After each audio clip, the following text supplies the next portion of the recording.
कि 12 जे 12 बे 12 जे 12 बे 12।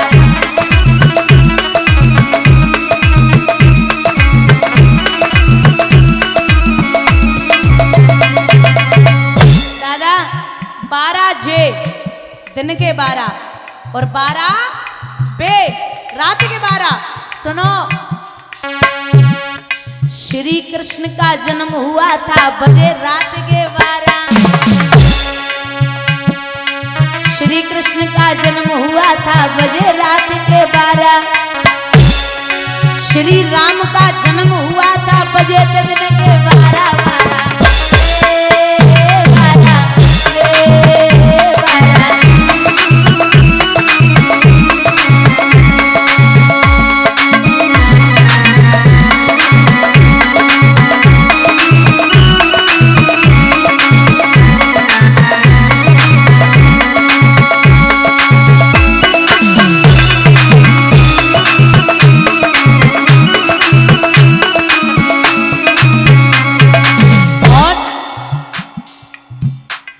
बावन भगवान का जन्म हुआ था बजे थे दिन के 12।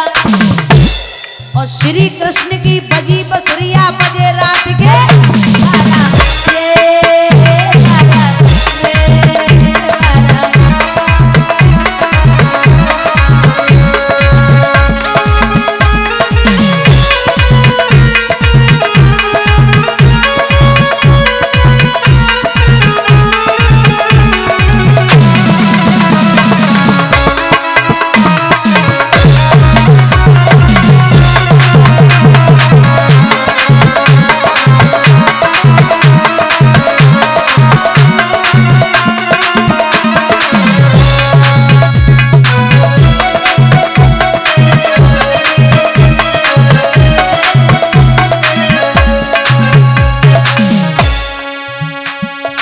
और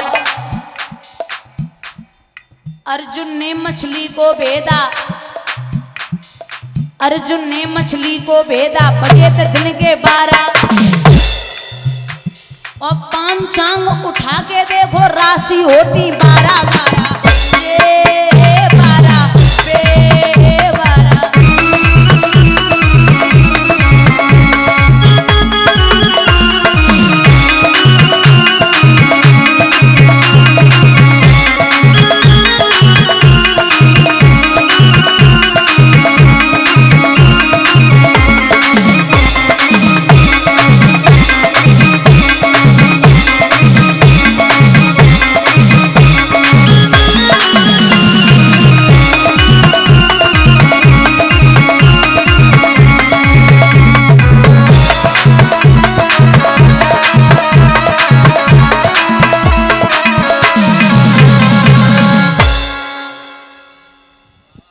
एक विद्वान कहते हैं कि अहीर दोनों बुरे, ऐसे बुरो अहीर और अहे भाषा को मान ले पर भाषा तजे।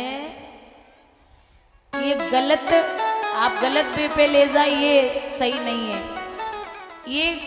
जैसे लोग तो ये कह देते कि अहीर जाति बहुत बुरी होती है, अहीर जाति बहुत भोली होती है, लेकिन लिखते हैं जो कि अही अहीर दोनों बुरे। अही का मतलब होता है सांप सर्प, अही का मतलब है सर्प। और अही अहीर दोनों बुरे, अही से बुरो अहीर, सर्प से ज्यादा खराब अहीर होता है। कब? अगर क्रोध आ जाए यादव को तो महाराज अही सर्प को आप बाचा में कर सकते हैं, लेकिन अगर एक बार यादव बिगड़ गया तो बाचा में आने वाला नहीं है। ऐसे नहीं कि वो खराब है आपसे बिना मतलब के बोले अहीर की बुद्धि 12 बजे खोलते कहो तो ना सवेरे 6 बजे मत चले जाइए ना, उधेरे गिरा दिए। हाँ, तो ये सोच समझ के कि अहीर ऐसी जाति है कि ना, पहले एक चीज हुआ करती थी, अब वो नहीं कहेंगे ना ही ठीक भी पड़ता है। एक समय था जब ना लोग पढ़ने देते और ना ही पढ़ाने देते थे। कुछ हमारी एक टाइम था, हाँ, तो जो नहीं पढ़ने देते थे वो आप सबको ज्ञात है कि कौन नहीं पढ़ने देता था। लोग ये कह देते थे कि अगर बच्चा पढ़ा दिया तो आपके घर का जो भी धन है वो विनाश हो जाएगा, सब खत्म हो जाएगा। और दिन में वो समझाते थे कि दरवाजे मत लगाना, दिन में वो समझाते थे कि दरवाजे मत लगाना, और शाम को दूसरे लोग आए फिर डकैती डलवाते कि बोले ठीक है यादवन को लूटो। अब तो एक समय था, अब उनको ही ये जब यदुवंशी आगे बढ़ रहे हैं तो उनको ही सबसे ज्यादा बुरा लग रहा है कि अब यादवों का नाम चल गया। तो इसलिए शिक्षित रहिए, समझदार रहिए। आज ही आपके गांव के ही सम्माननीय श्री महेश चैतन्य जी बैठे रहे काफी देर तक, तो बड़ी अच्छी उनकी दो चार बातें लगी हमें। इसमें एक उनका कहना भी था कि आजकल शिक्षा बहुत ज़्यादा है, मतलब लोग पढ़े लिखे तो खूब हैं। आज आप कहीं भी जाओ तो कोई गांव ऐसे हैं जहां पढ़ाई लोग नहीं करवाते, पिछड़ा क्षेत्र है तो बात अलग है, वरना कोई भी अगर आपके चरण स्पर्श करेगा तो कोई एंटर बीए से कम तो होगा ही नहीं। लेकिन जितनी शिक्षा बढ़ती जा रही है, संस्कार और शिष्टाचार उतने ही खत्म होते जा रहे हैं। संस्कार शिष्टाचार पहले बहुत थे, हद से ज्यादा। मैं तो आज भी अगर मेरी माँ, मैं मुंह धुल के निकलूँ बाहर और मम्मी सामने से निकल जाए तो मैं साड़ी के पल्लू से ही मुंह पोंछ लेती हूँ। और अब तो बहुवन के साड़ी के पल्लू ना बचे, टी शर्ट लोअर में घूम रही, साड़ी को पल्लू ढूंढी हो कहाँ थे तुम है। एक समय था जो लोग यहाँ से, हमारी माताएं बड़ी बूढ़ी बैठी होंगी तो यहाँ से मांग भरती थी माताएं पूरा यहाँ तक। और ये सिंदूर लगाने की प्रक्रिया यही होनी भी चाहिए, सिंदूर ऐसे ही लगाया जाता है, और वो भी सूखा सिंदूर। लेकिन आज के जमाने में गीलो सिंदूर है, थोड़ो सो घुरो घुराओ सब लगाए लो ने किनारे पे ही, और अगर ने को लड़ाई भई ना तो किनारो भवो ही धरो तुम, बहुत झेल लो तुम्हें। ये समय है। अब जब खुद माताओं में संस्कार नहीं है तो बच्चों में कैसे डालेंगी। शादी के बाद, मैं नहीं कहती ऐसा, भागवत कहती है कि अब मानो या ना मानो, लेकिन शादी के बाद सर से पल्लू कभी नहीं हटना चाहिए, चाहे आप मायके में हो और चाहे आप ससुराल में हो। बोलिए गोविंद भगवान की। समझ गई हो? बैठी रहती हो अच्छे से। तो आइए, यहां श्री सूत जी बोले कि प्रहलाद की तीसरी पीढ़ी पर, प्रहलाद की तीसरी पीढ़ी पर एक राजा हुए हैं जिनका नाम है विरोचन। प्रहलाद की तीसरी पीढ़ी पर एक राजा हुए जिनका नाम है विरोचन, और महाराज उनके पुत्र हुए जिनका नाम है बलि। परीक्षित ध्यान देना, ये जो बलि हैं इनको राक्षसों का यानी कि दैत्यों का राजा बनाया गया था, दैत्यों का। अब देवताओं की मां का नाम है अदिति और पिता का नाम है कश्यप, और राक्षसों की मां का नाम है दिति और पिता का नाम है कश्यप। राक्षसों के और देवताओं के पिता एक ही हैं, माताएं अलग अलग थी। तो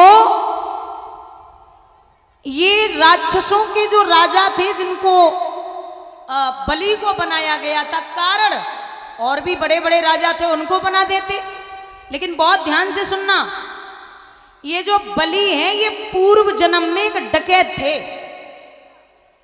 इनको एक दिन एक सेठ को लूटने के लिए जाना था, तो खबर आई कि सेठ को लूटना है लेकिन आने में थोड़ी सी देरी है, तो इसलिए आप थोड़ी देर बाद आए।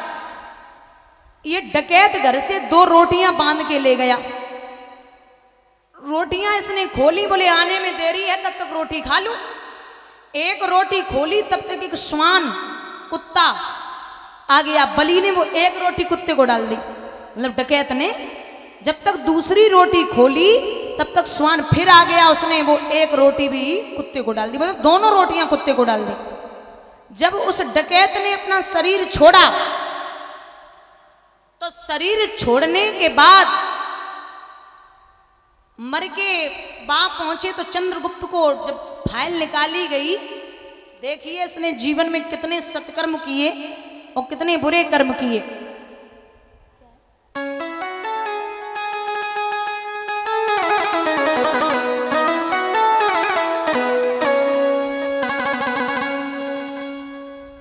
तो उसने जिंदगी में कभी अच्छे कर्म नहीं किए थे। महाराज सिर्फ और सिर्फ कुत्ते को 2 रोटियां खिलाई थी, वो भी 24 मिनट का समय था। एक घड़ी को बोलते 24 मिनट, तो 24 मिनट का धर्म। बोले क्या करना है? अब दैत्यों के गुरु हैं शुक्राचार्य, बोले करना क्या है? डकैत से कहा एक काम करो, ये अगर तुमसे ये पूछें कि पहले पुण्य का फल चाहिए या पाप का, तो इनसे कहना कि पुण्य का फल चाहिए पहले। बोले ठीक है। तो बोले हाँ बोलिए क्या चाहिए? बोले महाराज हमें पुण्य का फल पहले चाहिए। अच्छा पुण्य के फल में चाहिए क्या? तो शुक्राचार्य धीरे से बोले, जल्दी बोल ले कि इंद्र का इंद्रासन चाहिए 24